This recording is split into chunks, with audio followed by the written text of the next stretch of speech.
আসসালামু আলাইকুম ওরহমতুল্লাহি ওবারাকাতুহু। জুবেল দাওয়া অ্যান্ড গাইডেন্স সেন্টার প্রবাসী বাংলা ভাষাভাষী ভাইদের জন্য কোরআন ও সহি সুন্নাহ ভিত্তিক সহি আকীদার উপরে জীবন গঠনের জন্য বিভিন্ন কর্মতৎপরতা চালিয়ে যাচ্ছে। সভা, সম্মেলন, বই, ক্যাসেট, লিফলেট ইত্যাদি বিতরণ এবং অনুরূপ কর্মকাণ্ডের মাধ্যমে সঠিক ইসলামের খেদমতে নিরলস আঞ্জামে ব্যাপৃত আছে। সেই খেদমতের অংশ হিসেবে অনুষ্ঠিত হচ্ছে ষষ্ঠ বার্ষিক ইসলামী মহাসম্মেলন। আজ ২৬শে সফর ১৪২৫ হিজরি মোতাবেক ১৬ এপ্রিল ২০০৪ সন। বক্তা শায়খ মতিউর রহমান সালাফি, লিসেন্স, মদিনা ইসলামী বিশ্ববিদ্যালয়, বর্তমানে দায়ী ইসলামী কালচারাল সেন্টার, দাম্মামে কর্মরত আছেন। বিষয়: স্বামী স্ত্রীর অধিকার।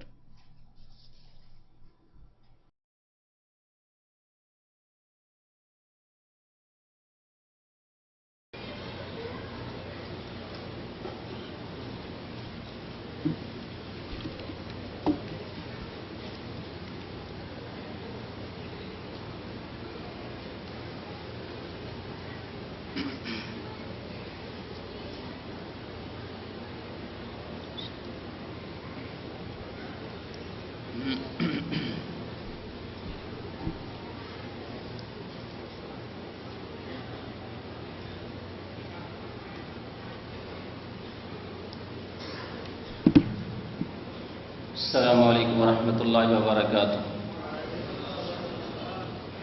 إن الحمد لله نحمده ونستعينه ونستغفره ونعوذ بالله من شرور أنفسنا ومن سيئات أعمالنا.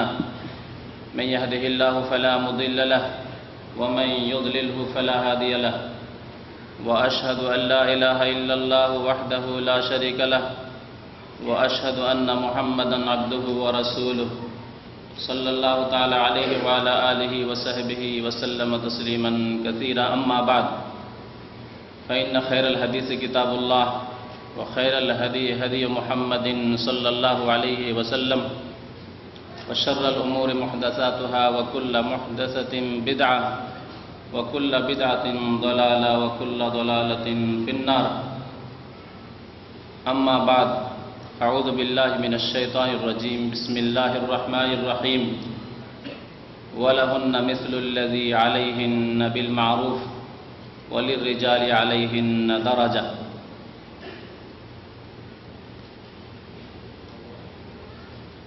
সম্মানিত ব্রাদারান ইসলাম, মহান আল্লাহর সমস্ত প্রশংসা এই আরবি মসনুন খুতবার মাধ্যমে পেশ করে এবং প্রিয় নবী মুহাম্মদুর রাসূলুল্লাহ সাল্লাল্লাহু আলাইহি ওয়াসাল্লামের উপর সালাত ও সালাম পেশ করার পরে আজকের বিষয়বস্তু আলোচনা আরম্ভ করব ইনশাআল্লাহ তাআলা। যেমনটা শুনেছেন যে বিষয়বস্তু হচ্ছে স্বামী স্ত্রীর অধিকার। সকাল থেকে আপনারা এই মোবারক বরকতপূর্ণ দ্বীনি মজলিসে মহান আল্লাহ রাব্বুল আলামিন, যিনি আমাদের সৃষ্টিকর্তা, যার জন্য সমস্ত প্রকারের ইবাদত, তার ইবাদত সম্পর্কে, তার একত্ববাদ তাওহীদ সম্পর্কে এবং সঠিক আকীদা সম্পর্কে, তাওহীদ এবং সঠিক আকীদার পরিপন্থী বিষয় শিরক এবং কুসংস্কার সম্পর্কে জ্ঞানগর্ভ আলোচনা শুনেছেন। এ ছিল মহান আল্লাহর হক। মানুষের সাথে আরেকটি হক জড়িত, সেটি হচ্ছে হুকুকুল ইবাদ, মানুষের অধিকার, বান্দার অধিকার বা বান্দার প্রাপ্য।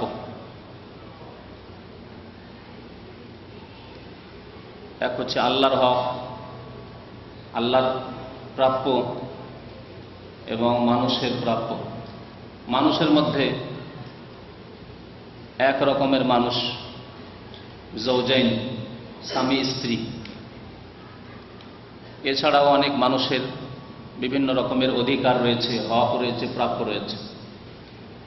আজকে একটি বিষয় যাকে আরেকটি ভাষায় বলা যায় মুআমালাত, ইবাদত এবং মুআমালাত। ইবাদত যা মহান আল্লাহর হক, আল্লাহর প্রাপ্য। মুআমালাত মানুষের সাথে আদান প্রদান এবং মানুষের হক। তো স্বামী স্ত্রীর মাঝে কেমন মুআমালাত হতে হবে, আদান প্রদান কেমন হবে, কি দেবেন কি নেবেন, এ হচ্ছে স্বামী স্ত্রীর অধিকার। ইসলাম যেহেতু মহান আল্লাহ রাব্বুল আলামিনের নাজিল করা দিন, ইসলাম সত্য দিন, ইসলাম হচ্ছে পূর্ণাঙ্গ জীবন বিধান। সুতরাং এতে রয়েছে যেমন মহান আল্লাহর হক এবং প্রাপ্যের কথা, তেমন তাতে রয়েছে প্রত্যেক মানুষের হক এবং প্রাপ্য অধিকারের কথা। স্বামী স্ত্রীর হকের কথাও মহান আল্লাহ এবং আমাদের প্রিয় নবী মুহাম্মদুর রাসূলুল্লাহ সাল্লাল্লাহু আলাইহি সাল্লাম বিস্তারিতভাবে উল্লেখ করেছেন। সময় আমাকে বলা হয়েছে মাত্র 1 ঘন্টা। এই 1 ঘন্টার মধ্যে এই স্বামী স্ত্রী উভয়ের হক বা অধিকার সম্পর্কে আলোচনা শেষ করতে হবে। সুতরাং আমার আলোচনা হবে শুধু পয়েন্ট হিসাবে, যে পয়েন্টগুলি হচ্ছে স্ত্রীর অধিকার অথবা স্বামীর অধিকার। প্রথম আলোচনা শুরু করব স্ত্রীর অধিকার থেকে। মহান আল্লাহ মর্যাদা দান করেছেন, সম্মানিত করেছেন পুরুষকে, নেতৃত্ব দান করেছেন পুরুষকে, শক্তিশালী করেছেন পুরুষকে। নারী জাতি যেহেতু দুর্বল, মানসিক দিক থেকেও, দৈহিক দিক থেকেও, সৃষ্টিগত দিক থেকে, সুতরাং তাদের অধিকার সম্পর্কে সাধারণত মানুষ বেশি জুলম অত্যাচার করে থাকে। অধিকাংশ সময় পুরুষরা স্ত্রীর উপর অত্যাচার করে থাকে, স্ত্রী পুরুষের উপর অত্যাচার খুব কমই করতে পারে। এজন্য প্রথম আলোচনা শুরু করব স্ত্রীদের অধিকার থেকে। মহান আল্লাহ কোরআনে কারীমের সূরা বাকারা আয়াত নম্বর 228 ইরশাদ করছেন, ওয়ালাহুন্না মিসলুল্লাযী আলাইহিন্না বিল মারুফ ওয়ালিররিজালি আলাইহিন্না দারাজা। প্রত্যেকের অধিকার রয়েছে, স্বামী হোক স্ত্রী হোক, প্রত্যেকের অধিকার রয়েছে। যেমন অধিকার রয়েছে স্বামীর স্ত্রীর ওপর, তেমন অধিকার রয়েছে স্ত্রীর স্বামীর ওপর। ওয়ালাহুন্না মিসলুল্লাযী আলাইহিন্না বিল মারুফ। স্ত্রীদের, নারীদের অধিকার রয়েছে স্বামীদের ওপর, যেমন অধিকার রয়েছে স্বামীদের স্ত্রীর ওপর। বিল মারুফ, সচরাচর যেমন হয়। বিল মারুফ, যাকে মানুষ ভালো মনে করে থাকে তাকে মারুফ বলা হয়। মারুফ এই জন্য সৎ কাজকে মারুফ বলা হয়। মহান আল্লাহ কোরআনে কারীম বলেছেন, কুনতুম খায়রা উম্মাহ উখরিজাত লিন-নাস তা'মুরুনা বিল মারুফ।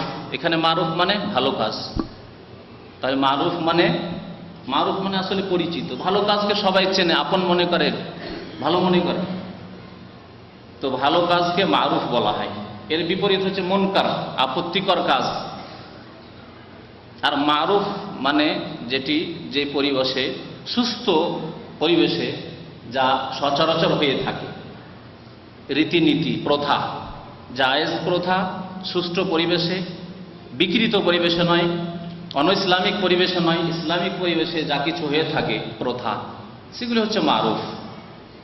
কোরআনের ভাষায়, হাদিসের ভাষায় সেগুলিকেও মারুফ বলা হয়েছে। তো মহান আল্লাহ বলছেন বিল মারুফ ওয়ালিররিজালি আলাইহিন্না দারাজা। তবে পুরুষদেরকে আল্লাহ মর্যাদা দান করেছেন। হকের ক্ষেত্রে, অধিকারের ক্ষেত্রে একের হক অন্যের ওপর রয়েছে, কিন্তু মর্যাদা দান করেছেন, সম্মান দান করেছেন পুরুষদেরকে আল্লাহ। প্রথম আলোচনা শুরু করা যাক স্ত্রীদের হক থেকে। স্ত্রীদের প্রথম হক, যখন একজনকে আপনি নিজের স্ত্রী বানিয়ে নিজের ঘরে নিয়ে আসবেন, তখন যেই প্রথম হকটি আপনার ওপর ফরজ হচ্ছে সেটি হচ্ছে মাহারের হক, যাকে আমরা মোহরানা বলে থাকি। হচ্ছে প্রথম হক, মোহর দিতে হবে। এ সম্পর্কে মহান আল্লাহ কোরআনে কারীমে একাধিক জায়গায় ইরশাদ করেছেন। তার মধ্যে একটি জায়গায় আল্লাহ পাক রব্বুল আলামিন ইরশাদ করছেন, ওয়া আতুন নিসা সাদুকাত নেহলা। সূরা নিসাই মহান আল্লাহ ইরশাদ করেছেন, ওয়া আতুন নিসা সাদুকাতিহিন্না নেহলা, তোমরা মহিলাদেরকে দেও, প্রদান করো, সাদকাতহিন্না, তাদের মোহর। নেহলা এটি হচ্ছে আল্লাহ রাব্বুল আলামিনের পক্ষ থেকে দান স্বরূপ। মহান আল্লাহ মহিলাদেরকে দান করেছেন স্বামীর পক্ষ থেকে। আল্লাহ রাব্বুল আলামিন এই হক তাদের জন্য নির্ধারণ করেছেন যে তুমি বিয়ে করে নিয়ে আসবে, তোমাকে মোহরানা দিয়ে নিয়ে আসতে হবে।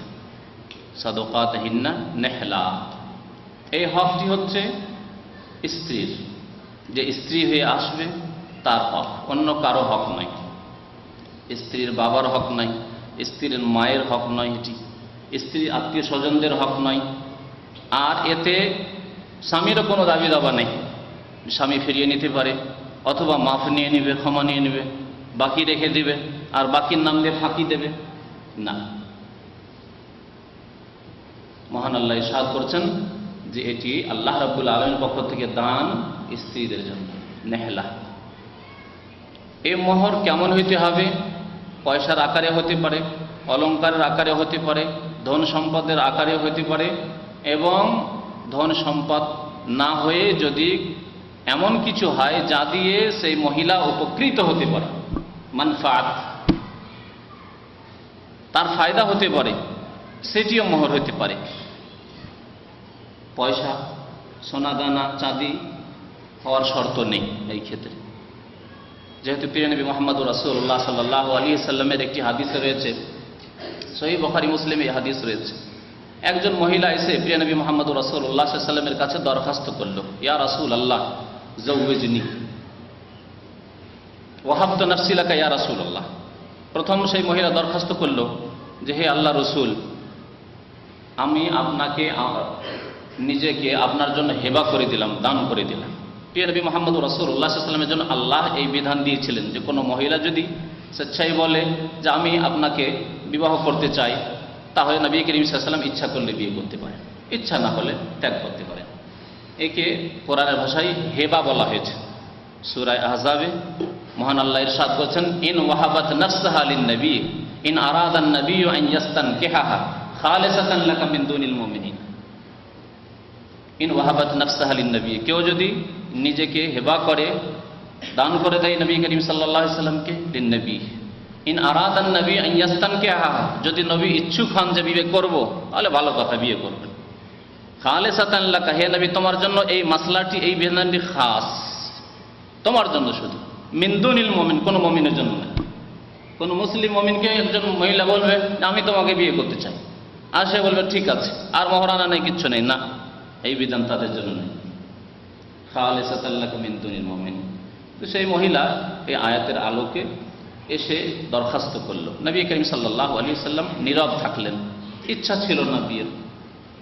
দীর্ঘক্ষণ যখন হয়ে যাচ্ছে, কোনো জবাব দিচ্ছেন না নবী করিম সাল্লাল্লাহু আলাইহি সাল্লাম, তখন একজন সাহাবী দাঁড়িয়ে বলছেন, ইয়া রাসূলুল্লাহ যাওয়াজনি ইন লাম তাকুন লাকা হাজ, আপনার যদি প্রয়োজন না থাকে তাহলে আমার সাথে বিয়ে দিয়ে দেন, আমি গরিব মানুষ, দরিদ্র মানুষ, স্ত্রী নেই, তো আমার সাথে বিয়ে দিয়ে দেন।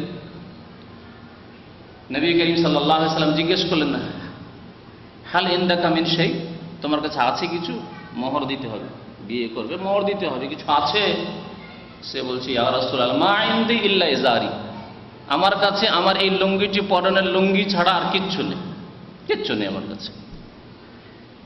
নবী করিম সাল্লাল্লাহু আলাইহি সাল্লাম বললেন যে তাতে তো হবে না, লুঙ্গি দিয়ে দিবে, কেমন করে হবে? আর এমনিতে তো বিয়ে হবে না।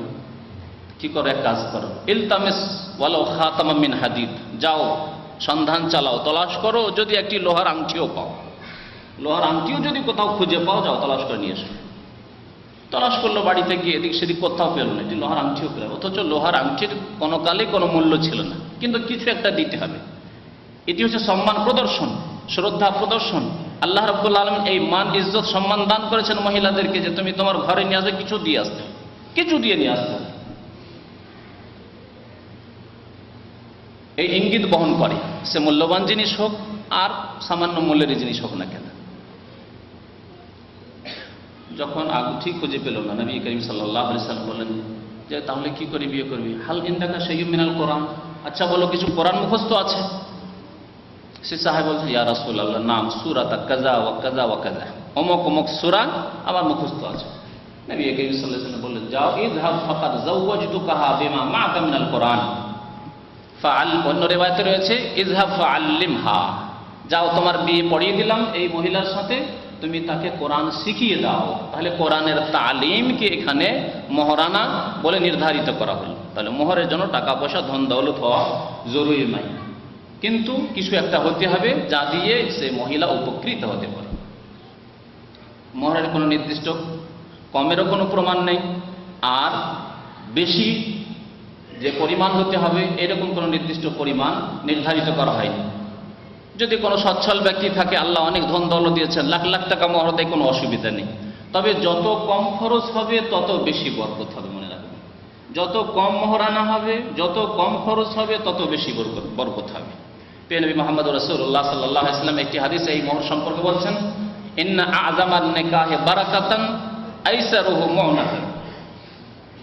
সবচাইতে বেশি বরকত রয়েছে ওই বিয়েতে, ওই শাদীতে যেই বিয়েতে খরচ কম। আইসারুহা মু'না, অল্প খরচে বিবাহ শাদী হয়ে যায়, জাঁকজমক কিছু নেই, বিরাট কোনো কষ্টকর ব্যাপার স্যাপার নাই। এমন মোহরানা ধার্য করে দেওয়া হয় যে যার ফলে সেই স্বামী আর ঘুমাবে কি গিয়ে বাসর ঘরে এসে, তাই নিয়ে তার মাথা ব্যথা যে হাই এত টাকার খরচ কি করে মেটাবো। যদি ধার্মিক মানুষ হয় তো চিন্তায় চিন্তিত, আল্লাহ এই খরচ নিয়ে যদি ফেসে যায় আল্লাহর দরবারে, হঠাৎ করে যদি মারা যায়, কালকে আমাদের জবাবদিহি কি করে করব? গুনাহ মাফ হয় না, ঋণের গুনাহ মাফ হয় না, পরেশান। সে ভালোবাসা সম্প্রীতি কি করে বা সৃষ্টি হবে এই মাথার বোঝা নিয়ে। আর যারা ফাসেক পাপিষ্ট লোক, তারা কত লোকের আত্মসাৎ করছে, স্ত্রীরও মোহরানা আত্মসাৎ করলো আর বাকির নামে ফাঁকি দিল, তাই হচ্ছে আমাদের অন ইসলামিক সমাজ। এই জন্য নবী করিম সাল্লাল্লাহু আলাইহি ওয়াসাল্লাম বলেছেন যে বরকত হবে ওই বিবাহতে যে বিবাহতে খরচ কম। যেহেতু অল্প খরচ করে যখন স্ত্রীকে পাবে তার জন্য শ্রদ্ধাশীল হবে। উফ, অল্প খরচ করলাম, মাত্র 500 রিয়ালের মধ্যেই আমার সব কিছু হয়ে গেল, 5-10 হাজার টাকার মধ্যে সব কিছু আমার হয়ে গেল, শ্রদ্ধা করবে। সেই স্ত্রীর অন্তরে শ্রদ্ধা থাকবে, তার মাথায় ব্যথা থাকবে না, চিন্তা থাকবে না, দুশ্চিন্তা তার যে এত টাকা পয়সা কি করে আমি ম্যানেজ করবো, এত টাকা আমার মোহরানা ধার্য করে দেওয়া হয়েছে, এই কোনো চিন্তা নেই। খরচ খরচা বেশি হয়নি, ঋণ হয়নি তার। নবী করিম সাল্লাল্লাহু আলাইহি ওয়াসাল্লাম বলেছেন এতে রয়েছে বরকত, ইন্না আ'যামান নিকাহি বারাকাতান আইসারুহা মু'না। তবে উলামায়ে কেরাম, ফুকাহায়ে কেরামরা বলেছেন যে সুন্নতি মোহর দেওয়া উত্তম। সুন্নতি মোহর মোটামুটি চাঁদির ক্ষেত্রে 132 ভরির কাছাকাছি, 132 ভরির কাছাকাছি চাঁদির মূল্য। এইরকম যদি কাছাকাছি মোহরানা ধার্য করা হয়, যেমন নবী করিম সাল্লাল্লাহু আলাইহি সাল্লামের অধিকাংশ বিবিদের মোহরানা ছিল 12.5 উকিয়া, ইসনা আশারা উকিয়াতান ওয়া নাশান, যেমন সহিহ বুখারী বা অন্যান্য হাদিস রয়েছে। তো এই জন্য এইরকম পরিমাণ যদি মোহর হয় তাহলে এটি হচ্ছে সুন্নতি মোহর।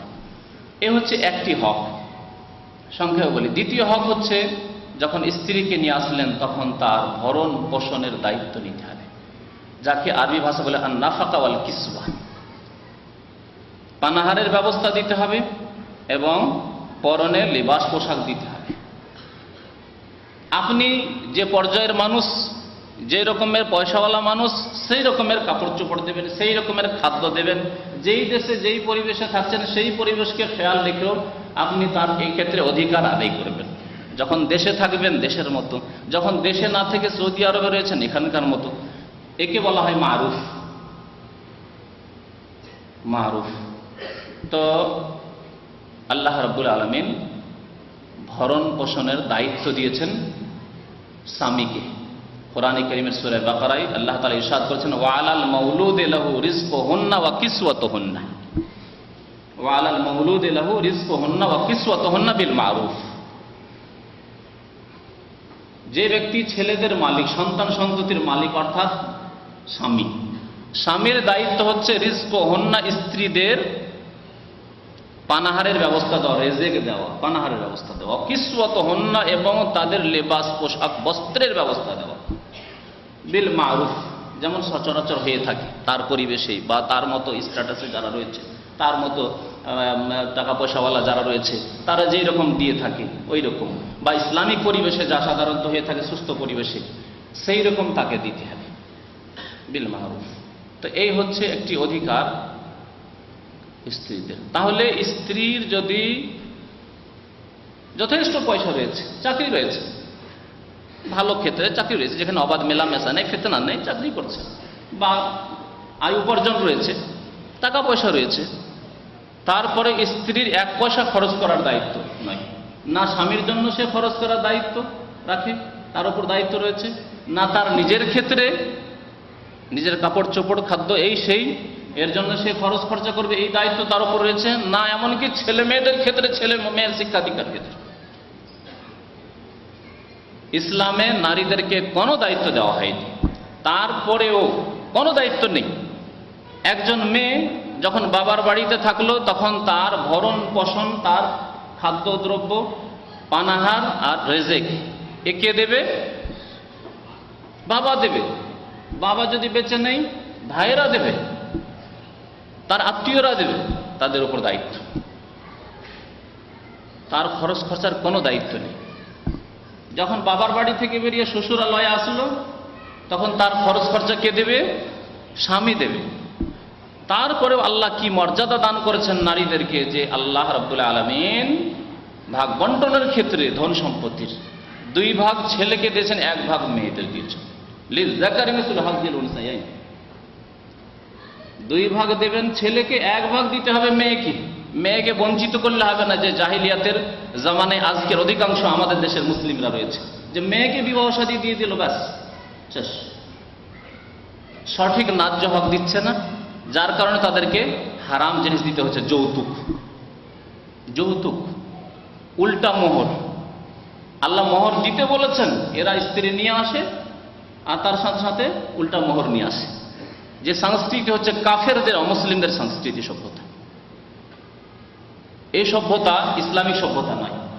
আর প্রিয় নবী মুহাম্মদ রাসূলুল্লাহ সাল্লাল্লাহু আলাইহি ওয়াসাল্লাম বলেছেন, মান তাশাব্বাহা বিকওমিন ফাহুয়া মিনহুম। যেই ব্যক্তি বা যেসব লোকেরা অন্য জাতির সাথে সাদৃশ্যতা অবলম্বন করবে, তাদেরকে ফলো করবে, তাদের অনুকরণ করবে, তাদের মধ্যে তারা গণ্য হবে। যারা এই যৌতুক নিয়ে থাকে, যারা পণ নিয়ে থাকে, তারা ওই অমুসলিমদের মধ্যে গণ্য হবে কাল কিয়ামতে আল্লাহ রাব্বুল আলামিনের দরবারে। তাদের হিসাব নিকাশ ওইভাবে হবে যারা এই যৌতুক নিয়ে থাকে। সুতরাং হারাম একজন কাপুরুষ যে শ্বশুর বাড়ি থেকে ধন সম্পদের লোভ লালসা করে এবং ডিমান্ড করে, তলব করে যে এই দিতে হবে সেই দিতে হবে, বা পরিবেশের চাপে দিতে হচ্ছে, যে না পরিবেশের চাপেও দেবেন না। অনেকে বলে চাইলাম না, না হয়, কিন্তু তাদেরও তো একটা বিবেক আছে। বিবেক আর কি আছে? তাদের বিবেকে ইসলাম আছে, কিচ্ছু নেই আপনার জন্য, আপনি দিয়ে আসবেন। এগুলো হচ্ছে জাহিলিয়াত, এগুলো হচ্ছে অমুসলিমদের আচরণ। সুতরাং স্পষ্ট হারাম খেলো যেই ব্যক্তি এই যৌতুক নিল, স্পষ্ট হারাম খেল। তো বলছিলাম ভরণ পোষণের কথা। ভরণ পোষণ দিতে হবে, যত ওই পয়সাওয়ালা হোক না কেন, সেই স্ত্রী, তার কোনো দায়িত্ব নেই। তারপর আল্লাহ রাব্বুল আলামিন তাকে কত সুন্দর হক দিয়েছে। এ হচ্ছে নারী মর্যাদা ইসলাম। যে অধিকার কোথাও ছিল না, কোনো ধর্মে ছিল না, সেই অধিকার আল্লাহ দিয়েছেন। এ হচ্ছে দ্বিতীয় হক। সংক্ষেপে বলছি, তৃতীয় হক হচ্ছে বাসস্থান দিতে হবে। বিয়ে করেছেন, বাসস্থান দিতে হবে। ঘর বাড়ি নেই, বিয়ে তো করেছি, যা শ্বশুর বাড়িতে থাক, থাক শ্বশুর বাড়িতে থাক, আমি শুধু ডিউটি করলাম, না, চলবে না। আপনাকে বাসস্থানের ব্যবস্থা দিতে হবে। আল্লাহ রাব্বুল আলামিন এমনকি তালাক প্রাপ্তা স্ত্রী তালাক দিয়ে দিয়েছেন, কিন্তু তালাকে রাজি, এখনো মোগাল্লাজা হয়নি, এখন একবারে চিরকালের জন্য ছুটে যায়নি আপনার থেকে। তালাক দেওয়ার পরে তার ইদ্যত রয়েছে 3 মাস বা 3 আয়াত ইদ্যত রয়েছে।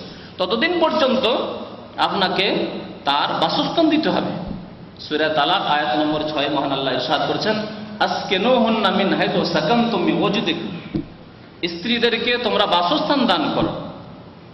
মিন হাইতু সাকানতুম, যেখানে তুমি থাকবে, যেই রকম ঘর তোমার জন্য তৈরি করতে পারো সেই রকম ঘরে নিয়ে থাকবে, সেই রকম বাসস্থান দেবে তাকে তোমাদের যোগ্যতা মোতাবেক। ওয়ালা তুদাররুহুন্না লিতুদাইয়িকু আলাইহিন, তাদেরকে কষ্ট দেবে না, তাদেরকে এমন করবে না তাদের জীবনকে যে তারা অশান্তিতে বাড়ি ছেড়ে আপনার পালিয়ে যায়। এমন অশান্তি করব যে বাধ্য হবে সে আমার বাড়ি ছাড়তে, আর বাসাও লাগবে না, সে থাকবে শ্বশুর বাড়িতে। এ হচ্ছে তৃতীয় হক, যে বাসা দিতে হবে। যখন আল্লাহ রাব্বুল আলামিন তালাক প্রাপ্তাদের যার সম্ভাবনা আছে যে ফিরিয়ে নিতে পারেন, সম্ভাবনা আছে এখনো ফিরিয়ে নিতে পারেন, আপনি নিজে সংশোধন করতে পারেন, অথবা আপনার স্ত্রী সংশোধন করার সুযোগ পাবে। আমাদের দেশের লোকেরা করে কি, তালাক দিলে তার সাথে সাথে শ্বশুর বাড়ি তাড়িয়ে দেয়, যা তোর বাবার বাড়ি যা। তাতে হয় কি, ওখানে গিয়ে তাকে অনেক শয়তান, মানুষ শয়তান রয়েছে আর জিন শয়তান রয়েছে, তারা বিভ্রান্ত করে, যাবে কেন এরকম জালেম স্বামীর বাড়ি, ছাড়ো ওকে, অনেক পাওয়া যাবে স্বামী।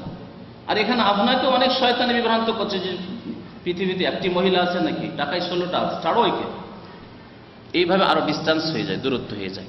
একসাথে থাকেন, সে নিজের ভুলে সংশোধন করার সুযোগ পাবে, সে ক্ষমা নেওয়ার সুযোগ পাবে। আপনিও যদি ভুল করে থাকেন, জুলুম অত্যাচার করেন, আপনিও চিন্তা করার, রিভাইজ করার সুযোগ পাবেন। সুতরাং একসাথে রাখতে হবে, তালাকের ঠিক। তো এই ছিল হক, যে বাসস্থান দিতে হবে। 4 নম্বরের হক হচ্ছে যে স্ত্রীদের আরেকটি হক, সেটি হচ্ছে তাদের সাথে যৌন মিলন করা। এটি স্ত্রীদের হক। কেন এই হক? এই জন্য যে বিয়ের লক্ষ্য উদ্দেশ্যর একটি উদ্দেশ্য হচ্ছে গোনাহ থেকে বেঁচে থাকা, পাপমুক্ত জীবনযাপন করা। এই উদ্দেশ্যে আপনি বিয়ে করেছেন এবং এই উদ্দেশ্যে সেই মহিলাও আপনাকে বিয়ে করেছে। সুতরাং আপনি যদি তার সাথে যৌন সম্পর্ক না করেন, তাহলে তার দ্বারা গুনাহ হতে পারে। স্বামী থেকেও নেই, স্বামী থেকেও যৌন সম্পর্ক করে না, শুধু খেতে দিচ্ছেন পেটে, না, যৌন সম্পর্ক রাখতে হবে। কমের পক্ষে 4 মাসে একবার, 4 মাসের বেশি নয়, 4 মাসের বেশি নয়। কেউ যদি দূরে থাকে স্ত্রী থেকে, 4 মাসের বেশি থাকতে পারেন, যেমন আল্লাহ রাব্বুল আলামিন ইলার ক্ষেত্রে বলেছেন। যারা শপথ করবে, রাখবো, শত শপথ করলো যে আমি স্ত্রীর কাছে যাবই না, 4 মাসের বেশি না। বিদেশে রয়েছেন, যদি ফরজ বিদেশ না হয়, আপনার এই সফর যদি ফরজ সফর না হয়, হজের সফর, উমরার সফর, জিহাদের সফর, এই রকমের ফরজ সফর যদি না হয়, বা একেবারে এমন রেজেক তলাশ করতে বাধ্য যে আপনার রেজেক নেই মোটে, আপনার স্ত্রী যেখানে আছে সেখানে, এমন কি হয়? বাংলাদেশে রেজেক নেই কি? এমন কোন দেশ আছে যেখানে রেজেক নেই? তাহলে এই কথা গ্রহণযোগ্য নয়। আর আপনাকে বিরাট কিছু হইতে হবে, পয়সাওয়ালার নাই, যা ইসলাম বলেনি। সুতরাং রেজেক সন্ধান করার ক্ষেত্রে আপনি বছরকে বছর, 2 বছর, 4 বছর, 5 বছর থাকবেন আর স্ত্রীর কাছে যাবেন না, আর অনুমতিও নেই, চলবেন না। হ্যাঁ, অনুমতি থাকলে, ইজাজত যদি থাকে তাহলে চলতে পারে, না হলে 4 মাস ম্যাক্সিমাম, 4 মাসে আপনার স্ত্রীর সাথে দেখা করতে হবে, যৌন সম্পর্ক করতে হবে। 4 মাসের বেশি বিনা অনুমতিতে থাকা যাবে না, ফরজ সফর ছাড়া। তো এই হচ্ছে আরেকটি হক, যেহেতু বিবাহ উদ্দেশ্য হচ্ছে 2 জনের গুনাহ থেকে বেঁচে থাকা। স্ত্রী যদি বলে যে না, তুমি দূরে থাকলে আমার দ্বারা গুনাহ হতে পারে, আমি একজন মুমিনা, আমি বিয়ে এই জন্য করেছি, আমি গুনাহ থেকে বেঁচে থাকবো, আমার গুনাহ থেকে বাঁচাকে, তাহলে সুতরাং যৌন সম্পর্ক রাখা এটি হচ্ছে স্ত্রীদের হক। মহান আল্লাহ কোরআনে কারীমে ইরশাদ করেছেন, মুমিন মুমিনাতদের ক্ষেত্রে, নারী পুরুষ মুমিনদের ক্ষেত্রে, ওয়াল্লাযীনা হুম লিফুরুজিহিম হাফিজুন, মুমিন পুরুষ নারীরা করে কি, নিজের লজ্জা স্থানের হেফাজত করে, ইল্লা আলা আজওয়াজিহিম, তবে স্বামীর ক্ষেত্রে, স্ত্রীর ক্ষেত্রে, স্বামী স্ত্রীর সাথে, স্ত্রী স্বামীর সাথে, এই ক্ষেত্রে আল্লাহ রাব্বুল আলামিন পারমিশন দিয়েছেন, আদেশ দিয়েছেন। সুতরাং যৌন সম্পর্ক কায়েম রাখা এটি হচ্ছে একটি স্ত্রীদের হক। আর একটি হক হচ্ছে স্ত্রীদের যে যৌন সম্পর্ক যে কায়েম করতে হবে, সেটি সঠিক স্থানে করতে হবে, স্থান পরিবর্তন করলে হবে না, স্থান পরিবর্তন করলে হবে না। আপনি মনে করছেন আমার যৌন চাহিদা তো পূরণ হয়ে যাচ্ছে, অনেকের মস্তিষ্ক বিকৃত, অনেকের নেচার, প্রকৃতি বিকৃত, ওর এত প্রকৃতি বিকৃত হয়েছে, এত তার চরিত্র নষ্ট হয়েছে যে আল্লাহ যে স্থান নির্ধারিত করেছে, এই স্থানকে ছেড়ে দিয়ে তাতে কোনো তার চাহিদাই নেই। এই বদ প্রকৃতির মানুষের, এই লূত আলাইহিস সালামের জামানায় যে পাপিষ্ঠ অপরাধীরা, যাদেরকে আল্লাহ ধ্বংস করেছে, ওই রকম চরিত্র। পায়খানার রাস্তায় সে কুকাজ করবে, পায়খানার রাস্তায় তার যৌন চর্চা করবে। স্ত্রী আপনার স্ত্রী, তারপরেও আপনি অভিশপ্ত, মালাউন। প্রিয় নবী মুহাম্মদুর রাসূলুল্লাহ সাল্লাল্লাহু আলাইহি ওয়াসাল্লাম ইরশাদ করেছেন, মালউনুন মান আতা ইমরাতান ফি দুবুরিহা, ওই ব্যক্তি অভিশপ্ত, মালউন, আল্লাহর লানত, আল্লাহর রহমত থেকে বঞ্চিত, এ হচ্ছে মালউন, আল্লাহর রহমত পাবে না। আরেকটা হাদিস আছে, লা ইয়ানজুরুল্লাহু ইলাইহি ইয়াউমাল কিয়ামা, কিয়ামতের দিনে এই শ্রেণীর লোকের উপর আল্লাহ রহমতের দৃষ্টিপাত করবেন না, যারা স্ত্রীর সাথে বা অন্য কোনো মানুষের সাথে যৌন চর্চা করে পায়খানা রাস্তায়। আল্লাহ স্থান নির্ধারিত করেছেন, সেটি হচ্ছে কবল, অগ্রভাগ। আর এটি হচ্ছে আসলে ক্ষেত্র, আল্লাহ ক্ষেত্রে আসতে বলেছেন। নারীদের ক্ষেত্রে আল্লাহ রাব্বুল আলামিন কি বলছেন, নিসাউকুম হারসুল লাকুম, তোমাদের স্ত্রীরা তোমাদের শস্যক্ষেত্র, সেখান থেকে সন্তান আসবে, এই জন্য ক্ষেত্রে আমরা ফসল নিয়ে আসি জমি জায়গা থেকে কেটে মেড়ে।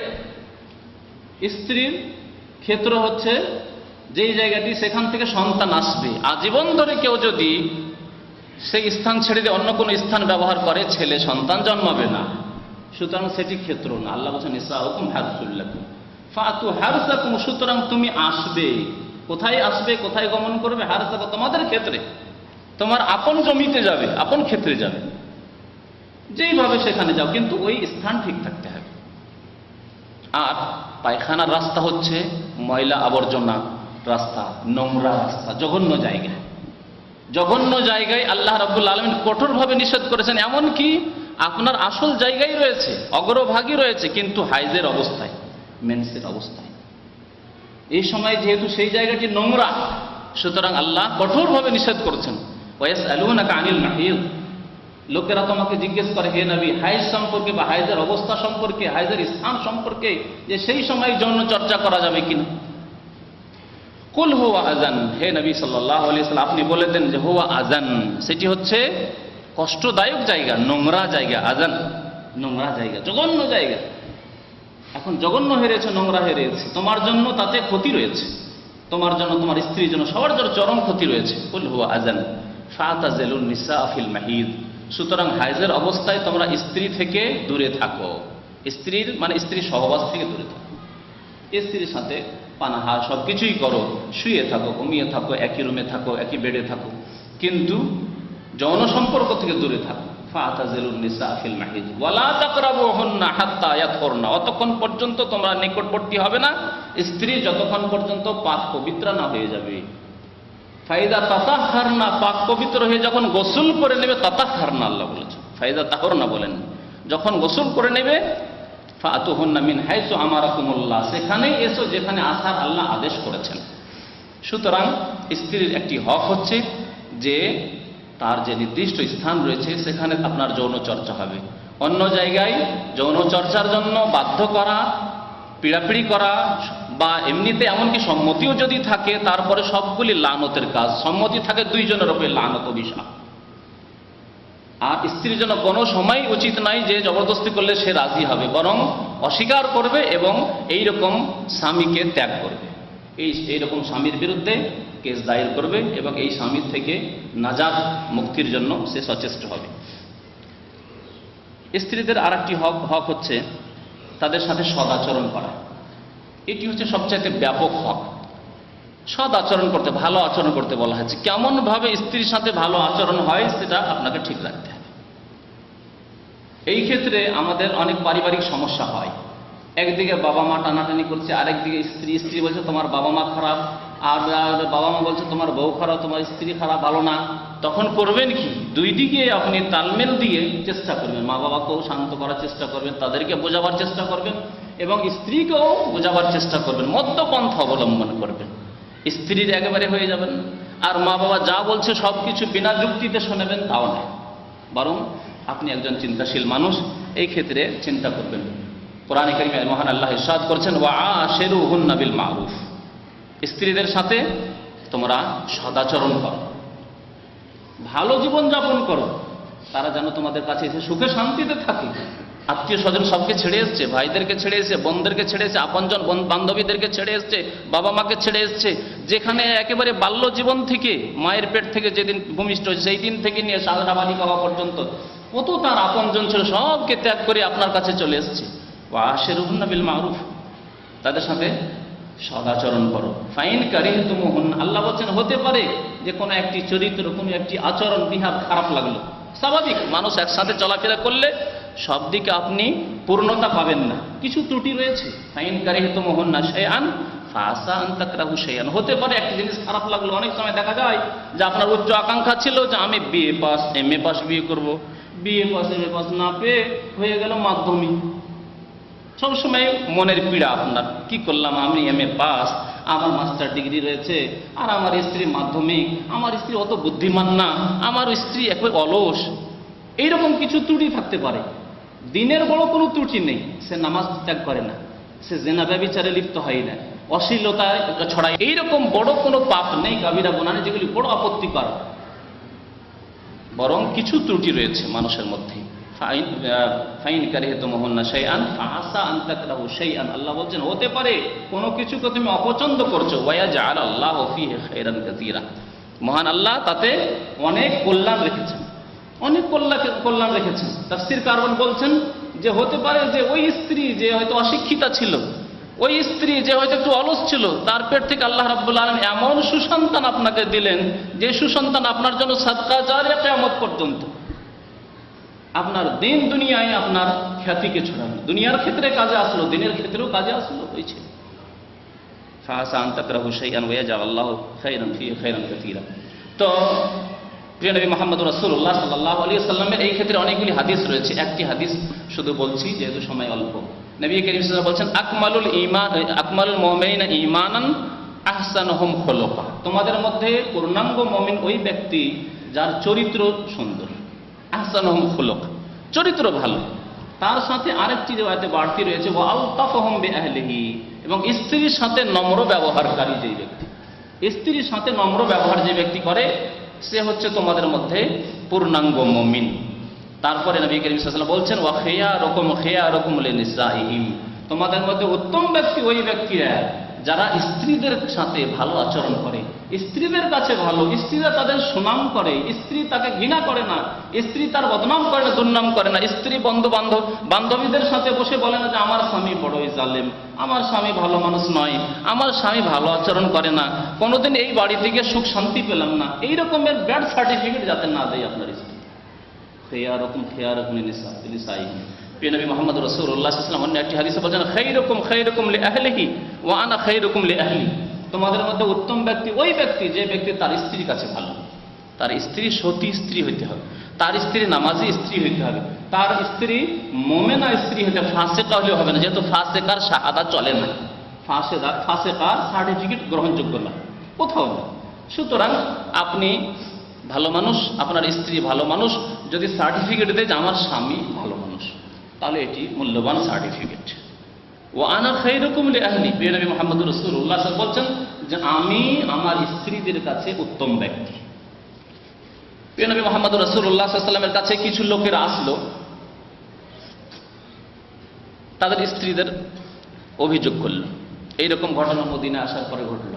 নবী করিম সাল্লাল্লাহু আলাইহি ওয়াসাল্লাম অনুমতি দিলেন যে এইরকম যদি হয়, একেবারে অবাধ্য হয়, তাহলে হালকা মার দেওয়ার অনুমতি আছে। কিছু লোকেরা মারলো স্ত্রীকে, নবী করিম সাল্লাল্লাহু আলাইহি ওয়াসাল্লামের কাছে মহিলারা কমপ্লেন নিয়ে আসলো, অভিযোগ নিয়ে আসলো, ইয়া রাসূলুল্লাহ স্বামীরা আমাদের মারে।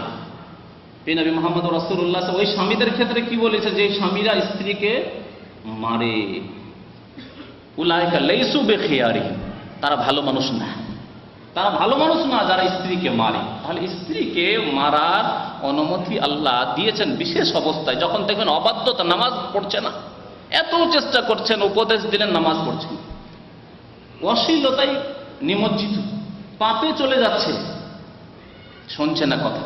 মহান আল্লাহ কোরআনে কারীমে ইরশাদ করেছেন ওয়াল্লাতি তাখাফুনা নুশুজাহুন্না ফাইযুহুন্না, কিন্তু কয়েকটি পদক্ষেপের পরে যদি দেখো যে স্ত্রী বিরুদ্ধাচরণ করছে, একবার অবাধ্য, কথার মধ্যে না, নামাজ পড়তে বলো, বলছে পড়ছি যাও, তুমি নামাজ পড়ে এসে যাও, সে ঘুমিয়েই থাকলো।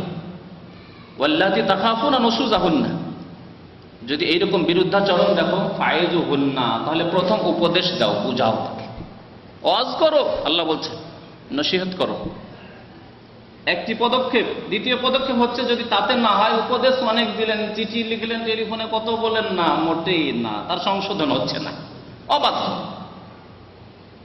আল্লাহ বলছেন ওয়াহজুরুহুন্না ফিল মাদাজি, বিছানা আলাদা করে দাও, যৌন সম্পর্ক রাখিও না, বিছানা আলাদা করতে বলা হয়েছে। কিন্তু প্রিয় নবী মুহাম্মদ রাসূলুল্লাহ এই ক্ষেত্রে বলেছেন বিছানা আলাদা করবে, কিন্তু শ্বশুর বাড়ি তাড়িয়ে দেবেন, তাড়িয়ে দেবে না বাড়ি থেকে। বিছানা আলাদা করা মানে এই না যে আপনি বাড়ি ছেড়ে আপনার বন্ধুর বাড়ি চলে গেলেন, আপনি আপনার চাচার বাড়ি, আত্মীয়দের বাড়ি চলে গেলেন, আপনি কি মসজিদে ঘুমিয়ে রয়েছেন, না, ওই ঘরেই থাকতে হবে, ওই বাড়িতেই থাকবেন যেই বাড়িতে আপনার স্ত্রী আছে, শুধু বিছানা আলাদা করে দেন।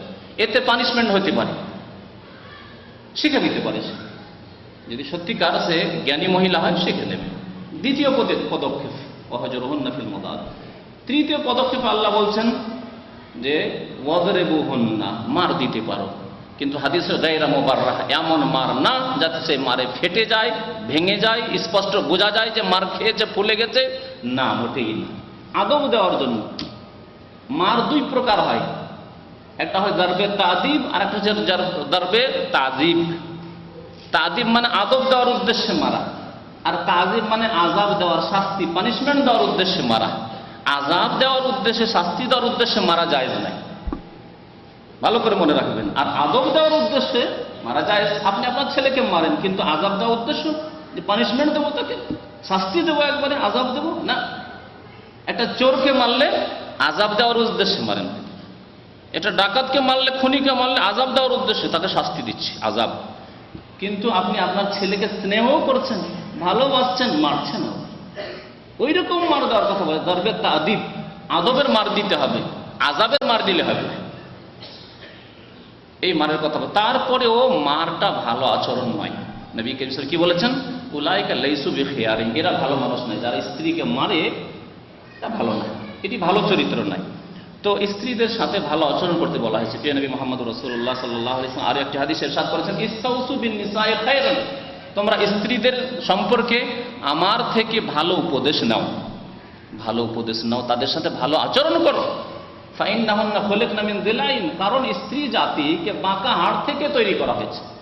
দিলা, বাঁকা হাড় থেকে তৈরি করা হয়েছে। বাঁকা জিনিসকে বেশি সোজা যদি করতে যান, সোজা হবে? আর সোজা করলেও ধীরে ধীরে দেখবেন, বুঝে দেখতে হবে যে কতটা দেখি সোজা হচ্ছে, আইডিয়া রাখতে হবে যে সোজা হবে না ভেঙে যাবে। কাজও নিতে হবে তার কাছে, সেই জিনিসটি থেকে কাজ নিতে হবে। একটা কঞ্চিকে সোজা করছে, একটু বাঁকা হয়ে রয়েছে, একটা বাঁশ বাঁকা হয়ে রয়েছে, সোজা করবেন, কিন্তু সোজা করবেন কতটুকু যাতে ভেঙে না যায়, ভেঙে গেলে অকেজ হয়ে যাবে, সে বাঁশটি, সে কঞ্চিতে কোনো কাজে আসবে না। ওই রকমই নবী করিম সাল্লাল্লাহু আলাইহি ওয়াসাল্লাম বলছেন যে স্ত্রী বাঁকা হাড় থেকে সৃষ্টি, সুতরাং তাকে সোজা করলে খেয়াল লাগবে যে ভেঙে না যায়। সুতরাং নবী করিম সাল্লাল্লাহু আলাইহি ওয়াসাল্লাম ওই হাদিসে শেষখানে বলছেন যে ওয়াকাসরুহা তালাকুহা, আর স্ত্রীর ভেঙে যাওয়া হচ্ছে তালাক। বেশি যখন চাপ দেবে, বেশি যখন প্রেসার করবে, বেশি যখন বাঁকাকে সোজা করতে চাইবে, তখন বলে তালাক দিয়ে দাও, যাও তালাক দাও, আমি চলে যাবো মায়ের বাড়ি, বাবার বাড়ি, থাকবো না তোমার কাছে। অশান্তি হলো আপনার, দুর্নাম হলো আপনার, ভালো মানুষ না আপনি, সবাই বলে লোকটি ভালো মানুষ নয়, কেমন যে স্ত্রীকে সে নিয়ে করে খেতে পারলো না, অনেক সমস্যা রয়েছে। সুতরাং নবী করিম সাল্লাল্লাহু আলাইহি ওয়াসাল্লাম ভালো উপদেশ নিতে বলেছেন এবং ভালো আচরণ করতে বলেছেন স্ত্রীদের সাথে। স্ত্রীদের আরেকটি হক হচ্ছে যে একাধিক স্ত্রী যদি থাকে, সেই ক্ষেত্রে একাধিক স্ত্রী থাকলে পালা নির্ধারণ করতে হবে, পালা নির্ধারণ করতে হবে। অধিকাংশ মানুষ আমাদের সমাজে যারা বিয়ে করে, কারা ফাসেক, বদ প্রকৃতির মানুষ, লম্পট, বেনামাজি। সমাজে দেখবেন যত মানে 2 বিবাহ 3 বিবাহ করেছে, তারা যত ফাসেক তারাই করেছে। গেছে কোথায়, গিয়ে কুকাজ হয়ে গেছে, হ্যাঁ ওখানে একটা বিয়ে করে নিল, আবার কোন জায়গায় গেল, ওখানে গিয়ে কুকাজ করে ফেললো, ওখানে আরেকটি বিয়ে করে ফেললো। এরা ইসলামের আদর্শ না, এরা ইসলামকে দুর্নাম করেছে, বদনাম করে দিয়েছে। সুতরাং অমুসলিমদের কাছে অমুসলিমরা এসব কথাবার্তা তুলে ধরে, এরা আমাদের আইডিয়াল নয়, বরং এরাকে আমরা বলি ফাসেক, পাপিষ্ট, অপরাধী সমাজের। এরা যারা আইডিয়াল মানুষ, যারা প্রিয় নবী মুহাম্মদ রাসূলুল্লাহ সাল্লাল্লাহু আলাইহি ওয়াসাল্লামের আদর্শিত, তাদেরকে বহু বিবাহের সুন্নাত কায়েম করে ইসলামের শত্রু, যারা ইসলাম নিয়ে সমালোচনা করে, বলে যে ইসলামে বহু বিবাহ রয়েছে, বরং প্রত্যেক ধর্মে বহু বিবাহ ছিল, ইহুদি ধর্মে ছিল, খ্রিস্টান ধর্মে ছিল, সমস্ত ধর্মে ছিল। সুতরাং ইসলামে রাখা হয়েছে, অনেক হেকমতের কারণে বহু বিবাহ রাখা হয়েছে। সেগুলিকে যারা আদায় করতে পারবে, সেই হকগুলিকে, প্রাপ্যগুলিকে, অধিকারগুলিকে, তাদের জন্য বাঞ্ছনীয় ভালো। আর যারা হক আদায় করতে পারবে না, নারীর অধিকার দিতে পারবে না, তাদের জন্য নিষিদ্ধ। মহান আল্লাহ রাব্বুল আলামিন শক্তি সামর্থ্যের সাথে সাথে ইনসাফ, ন্যায় বিচার করতে পারলে, ন্যায্য অধিকার দিতে পারলে আল্লাহ বিয়ে করার অনুমতি দিয়েছেন। তো যাদের কাছে একের বেশি স্ত্রী রয়েছে, তাদেরকে পালা নির্ধারণ করতে হবে। একদিন এক স্ত্রীর কাছে, তো আরেকদিন আরেক স্ত্রীর কাছে। 2 দিন করে যদি থাকেন, 2 দিন এই স্ত্রীর কাছে, আরেকদিন 2 স্ত্রীর কাছে, সমান সমান। রাতের ক্ষেত্রে পালা নির্ধারণ করতে হবে। দিনের ক্ষেত্রে, দিনে যেহেতু কর্মক্ষেত্রে রয়েছেন আপনি, অসুবিধা নেই। তবে যারা রাত্রে কাজ করে, কেউ নাইট ডিউটি করে, রাত্রেই তার ডিউটি, তাহলে সে কি করবে? সে দিনের ক্ষেত্রে পালা নির্ধারণ, দিনে এসে যেহেতু রেস্ট করে সে, সুতরাং দিনের ক্ষেত্রে সে পালা নির্ধারণ করবে। তো একাধিক স্ত্রী থাকলে পালা নির্ধারণ করতে হবে। তবে হ্যাঁ, কোনো স্ত্রী যদি স্বেচ্ছায় তার হক তার প্রাপ্য, তার অধিকার ছেড়ে দেয় যে অসুবিধা নেই, আমি আমার বয়স হয়ে গেছে 40, 45, 50 হয়ে গেছে, অসুবিধা নেই, তুমি সেখানে গিয়ে থাকো, নতুন বিয়ে করেছো, অসুবিধা নেই, তাহলে জায়েজ। অথবা তুমি আজকে অসুস্থ আছে, কয়েকদিন থেকে অসুস্থ, আর তোমার মনটা চাইছে যে ওখানে যাওয়া, ঠিক আছে, অসুবিধা নেই, তুমি তোমার ছোট স্ত্রীর কাছে থাকো অথবা তোমার বড় স্ত্রীর কাছে থাকো। কোনো স্ত্রী যদি এইরকম সারেন্ডার করে তাহলে অসুবিধা নেই। যেমন প্রিয় নবী মুহাম্মদ রাসূলুল্লাহ সাল্লাল্লাহু আলাইহি সাল্লাম জীবনের শেষ মুহূর্তে যখন অসুস্থ হয়ে পড়লেন, তখন তিনি বারবার এই কথাটি উচ্চারণ করছিলেন, আইনা আনা গাদান, আইনা আনা গাদান, আমি কালকে কোথায় থাকবো, কালকে আমি কোথায় থাকবো, কালকে আমি কোথায় থাকবো। প্রিয় নবী মুহাম্মদ রাসূলুল্লাহ সাল্লাল্লাহু আলাইহি ওয়াসাল্লামের আজওয়াজ মুতাহারা তারা বুঝতে পারলেন, উপলব্ধি করতে পারলেন যে ইউরিদু আয়েশা, তিনি চাইছেন যে শেষ জামানায় মা আয়েশা রাদিয়াল্লাহু তাআলা আনহার বয়স মাত্র 18 বছর, আর তার কোনো ছেলে মেয়ে নেই। তো এই কটা দিন জানি না যদি আয়েশার কাছে না পৌঁছতে পারি, এরকম হতে পারে যে 9 জন বিবি এই পালা ফিরে আস্তে আস্তে ইন্তেকাল হয়ে যাবে। তো নবী করিম সাল্লাল্লাহু আলাইহি ওয়াসাল্লাম সমস্ত 8 জন বিবি মিলে বললেন যে ইয়া রাসূলুল্লাহ, আপনি কোথায় যেতে চান, যেখানে আপনি যেতে চান সেখানে চলে যান। আপনি মনে হয় আয়েশা রাদিয়াল্লাহু তাআলা আনহার কাছে যেতে চাচ্ছেন, যান, আপনি সেখানে থাকেন, তাকে সেখানে পৌঁছে দেওয়া হলো। ইন্তেকাল হলো নবী করিম সাল্লাল্লাহু আলাইহি সাল্লামের মা আয়েশা রাদিয়াল্লাহু তাআলা আনহার ঘরে। সুতরাং এইরকম যদি পরিস্থিতি হয়, অনুমতি দেয়, তাহলে জায়েজ রয়েছে। 8 নম্বরে আরেকটি হক রয়েছে, যদি একাধিক স্ত্রী থাকে, তাহলে একাধিক স্ত্রী আছে আর আপনি সফর করতে চাইছেন কোথাও, স্ত্রী নিয়ে যাবেন, একা না। একা গেলে তাহলে তো 2 জনকে ছেড়ে গেলেন, বা 3 জন স্ত্রী 3 জনকে ছেড়ে গেলেন, কিন্তু আপনি একজন স্ত্রী নিয়ে সফর করতে চাইছেন, সৌদি আরবে এসেছেন কর্মক্ষেত্রে, 2টো স্ত্রী বাংলাদেশে আছে, আর আপনি ফ্যামিলি নিয়ে আসবেন, কিন্তু 2টো ফ্যামিলি নিয়ে এসে রাখা সম্ভব না। একজনকে নিয়ে আসবেন। কাকে নিয়ে আসবেন বলেন? ছোটটাকে নিয়ে আসবেন। হ্যাঁ, বড়টার ছেলে মেয়েরা বড় আছে, তাদের ভয়ে বড়টাকে নিয়ে আসবেন। অনেক সময় বড়োর দিকে বেশি ঝুঁকে যায় মানুষ, ছেলে মেয়েদের চাপে ছেলে মেয়েরা অসন্তুষ্ট হয়ে যাবে বড়টার দিকে না থাকলে, সেই জন্য বড়টার ফেভার করে। আর অনেক সময় ছোটটার দিকে হয়ে যায়, ঝুঁকে যায় ভালোবাসা স্নেহর খাতিরে, যে নতুন নতুন। দুটোই ঠিক না। তাহলে কি করতে হবে? 2 জন স্ত্রী আছে বাংলাদেশ থেকে সৌদি আরবে, ফ্যামিলি ভিসায় নিয়ে আসবেন একজনকে। এখন একজনকে আনতে পারছেন, আপনি বলবেন যে 2 বছর পর আরেকটাকে আনবো, তো বেঁচে থাকবেন? গ্যারেন্টি আছে? নাও তো আসতে পারে।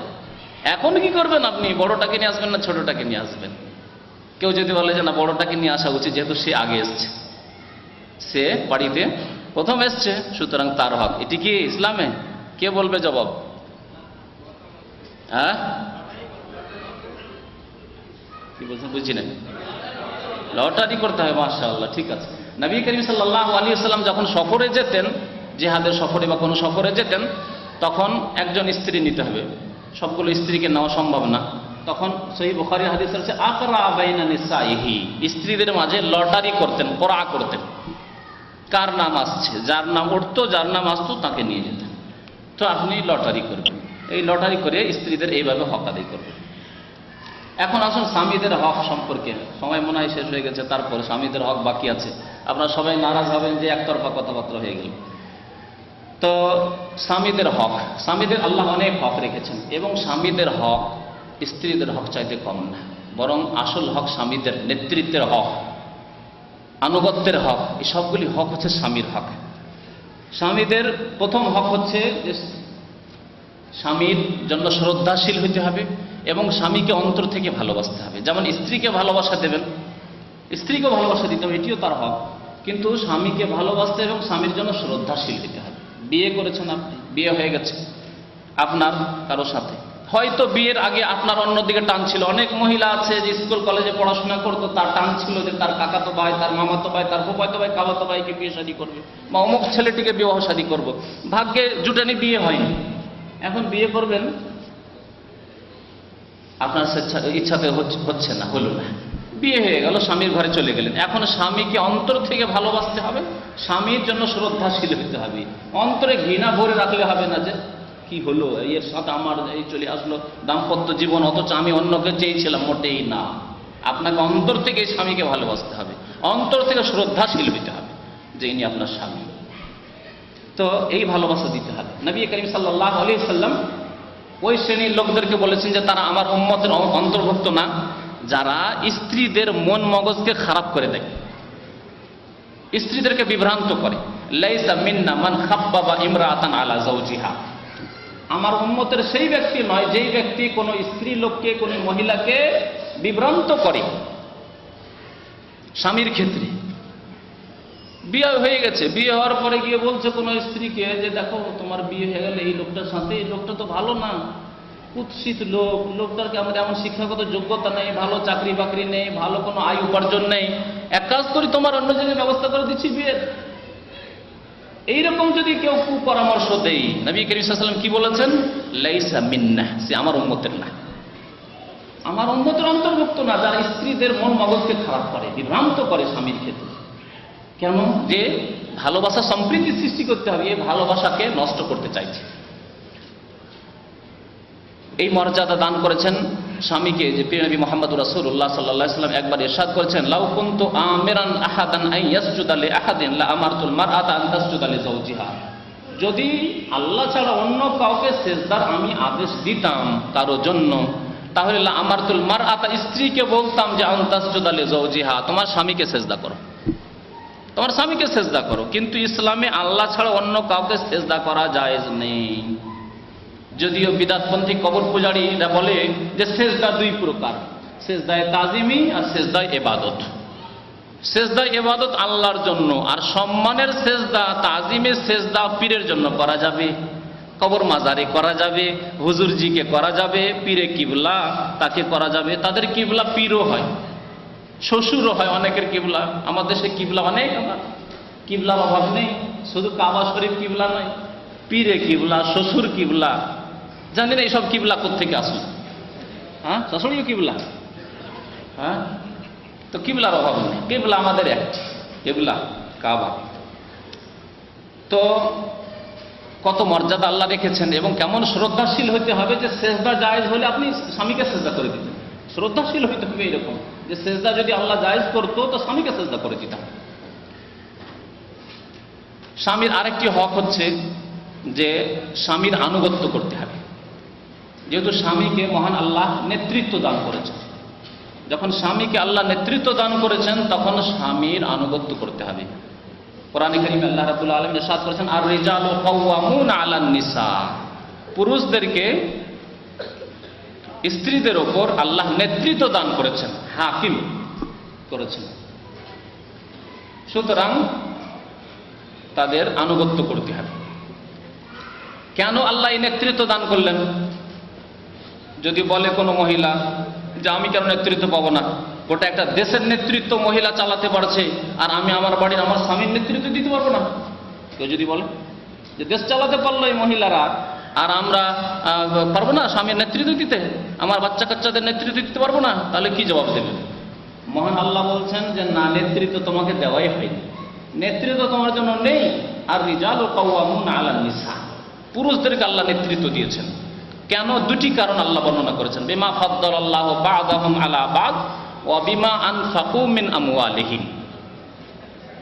একটি কারণ হচ্ছে যে আল্লাহ একে অপরের ওপর ফজিলত দিয়ে থাকেন, মর্যাদা দান করে থাকেন। আল্লাহ পুরুষকে নারীর ওপর মর্যাদা দান করেছেন। আল্লাহ রাব্বুল আলামিন সৃষ্টি করেছেন, সেই সৃষ্টি সম্পর্কে, তার যোগ্যতা সম্পর্কে আল্লাহ যথেষ্ট জানেন, সম্যক জ্ঞান রাখেন। সুতরাং আল্লাহ ভালোই জানেন যে স্ত্রীকে নেতৃত্ব দিলে এই যানবাহন সুষ্ঠুভাবে গন্তব্যস্থানে পৌঁছিত না, গন্তব্যস্থানে পৌঁছিত না, ভাঙচুর হয়ে যেত, অ্যাক্সিডেন্ট করে যেত। সুতরাং আল্লাহ রাব্বুল আলামিন এই মর্যাদা দান করলেন, যেহেতু আল্লাহ সৃষ্টি করেছেন, আল্লাহ নিজ সৃষ্টি সম্পর্কে ওয়াকিফাল, সুন্দর জ্ঞান রাখেন।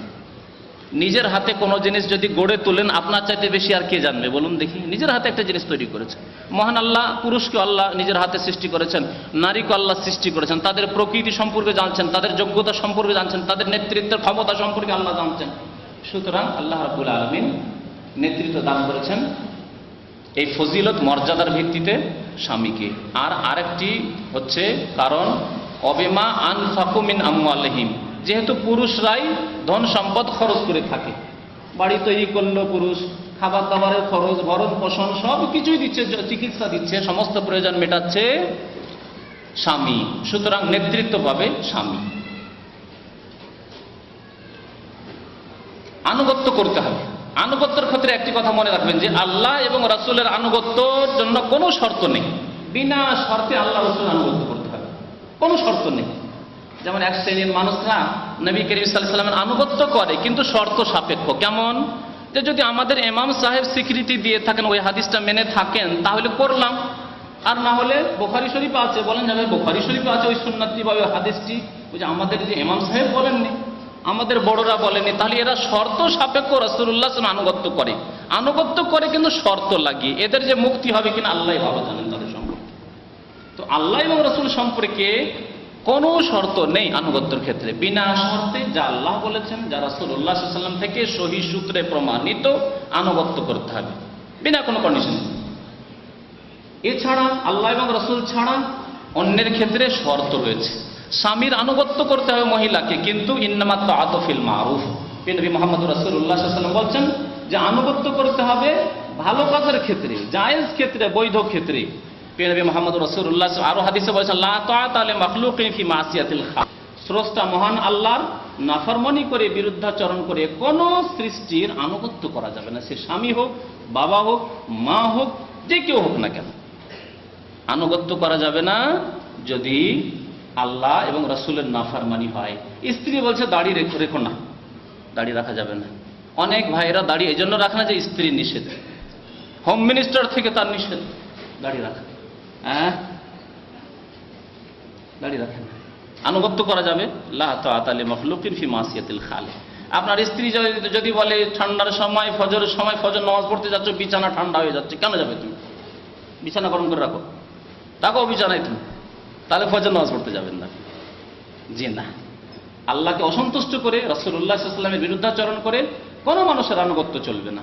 সুতরাং ভালো কাজে, কমের পক্ষে জায়েজ কাজে, জায়েজ বৈধ কাজে স্বামীর আনুগত্য করতে হবে। জায়েজ কাজ হোক, মুস্তাহাব কাজ হোক, সুন্নত কাজ হোক, ওয়াজিব ফরজ হোক, এসব ক্ষেত্রে স্বামীর আনুগত্য করতে হবে। আনুগত্য করা ফরজ স্ত্রীদের জন্য। প্রিয় নবী মুহাম্মদ রাসূলুল্লাহ সাল্লাল্লাহু আলাইহি ওয়াসাল্লাম সতী নারী সম্পর্কে, নেক স্ত্রী সম্পর্কে ইরশাদ করছেন, যখন তাকে জিজ্ঞেস করা হলো আইয়ুন নিসাই খায়রুন, কোন স্ত্রী ভালো ইয়া রাসূলুল্লাহ, কোন রকমের স্ত্রীরা ভালো? নবী করিম সাল্লাল্লাহু আলাইহি ওয়াসাল্লাম বললেন আল্লাতী তাসুররুহু ইযা নাজার, স্বামী যখন তার দিকে দৃষ্টিপাত করে তখন তাকে খুশি করে দেয়, এমনভাবে, এমন সুন্দর তার সাথে একটা আচরণ করলো, এমনভাবে একটু মুচকি হাসি দিল যাতে স্বামী সন্তুষ্ট হয়ে যায়।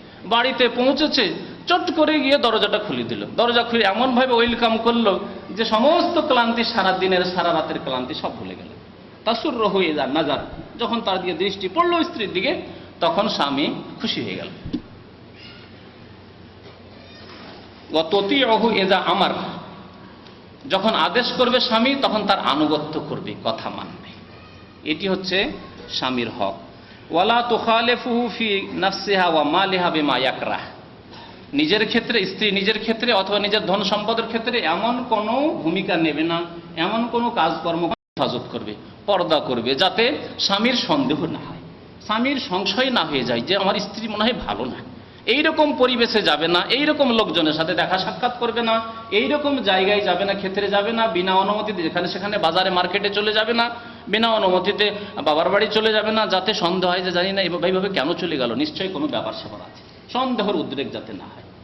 তো এমন কিছু করবে না তার ক্ষেত্রে যাতে স্বামী অসন্তুষ্ট হয়।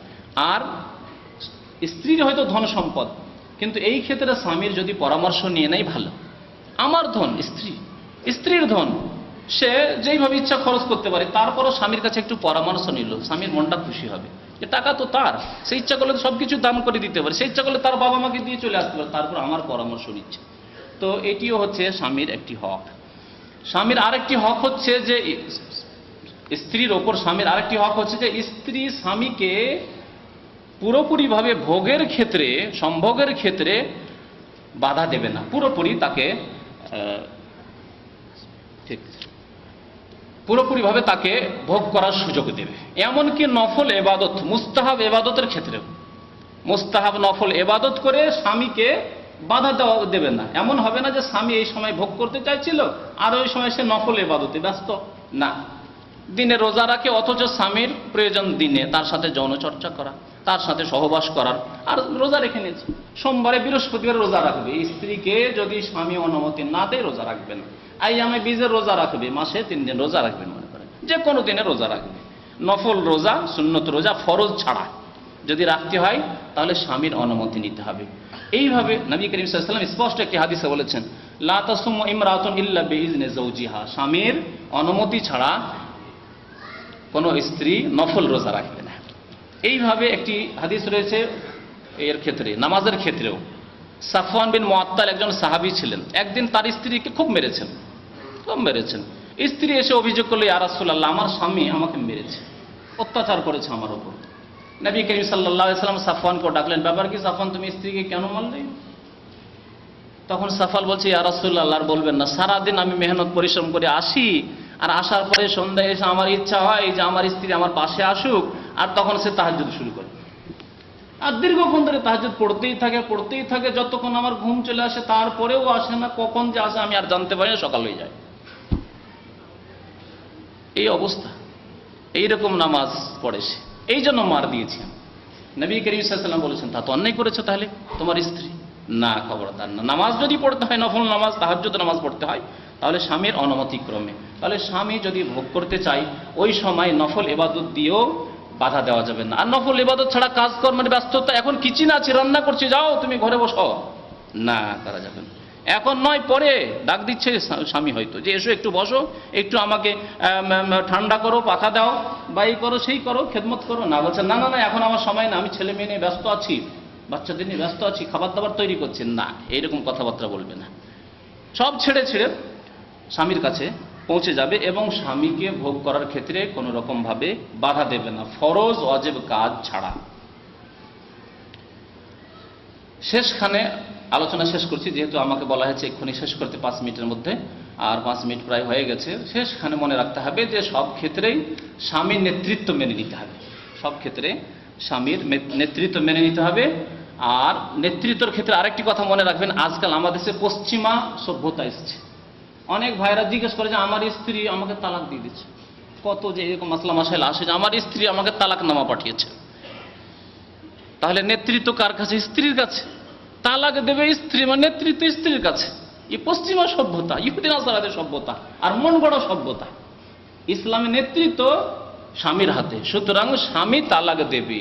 হ্যাঁ, স্ত্রীকে যদি তালাক নিতে হয়, না স্বামীর সাথে থাকা যাচ্ছে না, সম্ভব নয় এর সাথে জীবনযাপন করা, তাহলে সে শরণাপন্ন হবে ইসলামিক কাজীর, এবং কাজী চিন্তা ভাবনা করে দেখবে তাদের ব্যাপার সম্পর্কে, বা সালিস তৃতীয় পক্ষকে নিযুক্ত করবে এই সমস্যার সমাধানের জন্য। তারপরে তারা যদি ভালো মনে করেন যে বিবাহ বিচ্ছেদ করে দেওয়া হোক, তাহলে ভালো কথা। আর একটি হক এই ক্ষেত্রে রয়েছে লজ্জা স্থানের হেফাজত এবং ভেদের কথা। স্বামী স্ত্রীর মাঝে যেসব ভেদের কথা হয়, এবং স্বামী স্ত্রীর যে ধন সম্পদ রয়েছে, আপনি মনে করেন বিদেশে চলে এসেছেন, স্ত্রী আছে, তার নামে টাকা পয়সা পাঠাচ্ছেন, অ্যাকাউন্টে অনেক পয়সা যাচ্ছে, সেগুলোর হেফাজতের দায়িত্ব হচ্ছে স্ত্রীর। সেগুলোর ক্ষেত্রে আত্মসাৎ করবে না, পাচারও করবে না, যে বাবার বাড়ি পাঠিয়ে দিচ্ছে, ভাইকে দিয়ে দিচ্ছে, আত্মীয় বোনদেরকে দিয়ে দিচ্ছে, আত্মীয় স্বজনকে দিয়ে দিচ্ছেন না, খেয়ানত করবে না। আমানতের খেয়াল রাখবে, আল্লাহর কাছে জবাবদেহি করতে হবে এই স্ত্রীকে যদি এইরকম খেয়ানত করে। টাকা পয়সার ক্ষেত্রে ভেদের কথা, যেগুলো আপন স্বামী স্ত্রীর মাঝে যেসব রহস্যের কথা রয়েছে, সেগুলিকে সংরক্ষণ রাখার ক্ষেত্রেও স্বামী স্ত্রীর রাত্রে কি হলো না হলো, এক শ্রেণীর বদ প্রকৃতির স্বামীরাও আছে, বন্ধু বান্ধব নিয়ে গল্প করে যে আমার স্ত্রীর সাথে এই হলো তো সেই হলো, এ না জায়েজ, ইসলামে নিষিদ্ধ। এইরকমই স্ত্রী অনেক আছে যে বান্ধবীদেরকে নিয়ে বসে গল্প সল্প শুরু হলো যে আমার স্বামীর সাথে এই হলো সেই হলো, আর ভিতরের যত কথাবার্তা আছে সব কিছু খুলে রেখে দিল। প্রিয় নবী মুহাম্মদ রাসূলুল্লাহ সাল্লাল্লাহু আলাইহি ওয়াসাল্লাম এই শ্রেণীর লোকদেরকে বলেছেন, ইন্না মিন আশাররিন নাসি মানজিলাতান ইয়াউমাল কিয়ামাহ, কিয়ামতের দিনে সবচেয়ে জঘন্য ব্যক্তি ওরা হবে, পুরুষ অথবা নারী, যে আর রাজুলু ইউফজি ইলাল মারআতি ওয়াল মারআতু তুফজি ইলার রাজুলি সুম্মা ইয়ানশুরু সিররাহ। স্বামী স্ত্রীর সাথে মেলামেশা হলো, একসাথে অনেক কিছুই গোপনীয় হলো, তারপরে সকালবেলা এই গোপন রাজভেদকে ফাঁস করে দিল বন্ধু বান্ধবদের কাছে, আর এই স্ত্রী বান্ধবীদের কাছে, বা আপন আত্মীয় বোনদের কাছে, বা আরো কারো কাছে। তো এটি হচ্ছে নাজায়েজ কাজ। বরং এই আপনার ভেদের কথার ক্ষেত্রে, ধন সম্পদের ক্ষেত্রে, এবং এছাড়া লজ্জা স্থানের ক্ষেত্রে সুরক্ষার ব্যবস্থা নিতে হবে। স্ত্রী নিজের লজ্জা স্থানের হেফাজত করবে, স্বামী স্ত্রীর মাঝে যেসব ভেদের কথা রয়েছে সেগুলির হেফাজত করবে, এবং স্বামীর যে ধন সম্পদ রয়েছে, বাড়িঘর রয়েছে, আরও কিছু সম্পদ রয়েছে, সেগুলির দেখাশোনা করবে, সেগুলির হেফাজত করবে যতটা তার পক্ষে সম্ভব হবে। এই দিয়ে আমি স্বামী স্ত্রীর আলোচনা শেষ করছি। আল্লাহ রাব্বুল আলামিন আমাদেরকে সত্য কথা বলার জন্য তৌফিক দান করেন এবং সত্য কথার প্রতি আমল করার তৌফিক দান করেন। মহান আল্লাহ যাতে করে আমাদেরকে আল্লাহ রাব্বুল আলামিনের হক আদায় করার তৌফিক দান করেন, ইবাদত এবং তাওহীদ একত্ববাদের মাধ্যমে এবং শিরক থেকে বেঁচে থাকার মাধ্যমে, এবং আল্লাহ রাব্বুল আলামিন আমাদেরকে মানুষের হকুকুল ইবাদ যাতে করে আদায় করার সুন্দরভাবে তৌফিক দান করেন। স্বামীদেরকে আল্লাহ স্ত্রীদের হক আদায় করার তৌফিক দান করেন, স্ত্রীদেরকে স্বামীর অধিকার আদায় করার জন্য তৌফিক দান করেন। আমিন। সাল্লাল্লাহু আলা নবিয়িনা মুহাম্মদ ওয়া আলা আলিহি ওয়া সাহবিহি আজমাইন।